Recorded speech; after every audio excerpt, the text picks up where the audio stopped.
বাংলাদেশে জামায়াতে ইসলামী নামে একটি দল রয়েছে। তা হঠাৎ করে জামাতের নিবন্ধন বাতিলের দাবিতে একটি মেয়ে, সরি, সে যেহেতু বুড়োর সঙ্গে ছিল, অবশ্যই বুড়ি, এই বুড়ি জরুরি ভিত্তিতে সংবাদ সম্মেলন করেন। তো আমরা অনলাইনে প্রায় দেখতাম এই বুড়ি এবং বুড়ো দুজনেই অনলাইনে অশ্লীল ড্রেস এবং অশ্লীল অঙ্গিভঙ্গি এবং অশ্লীল কথাবার্তা বলে তাদের কাস্টমার যোগান দিত।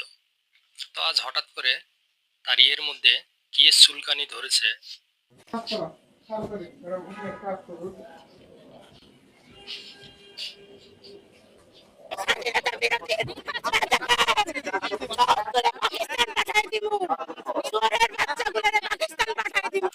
সে বাংলাদেশের জামাতের বিরুদ্ধে উঠে পড়ে লেগে গেছে। তো আমরা আশা করি সে অতি দ্রুতই তার ভুল বুঝতে পেরে এবং তার ভুলকে সূত্রে নিয়ে প্রকাশ্যে অনলাইনে এসে জনগণের কাছে ক্ষমা প্রার্থনা করবেন। তো ভালো থাকবেন। আল্লাহ হাফেজ।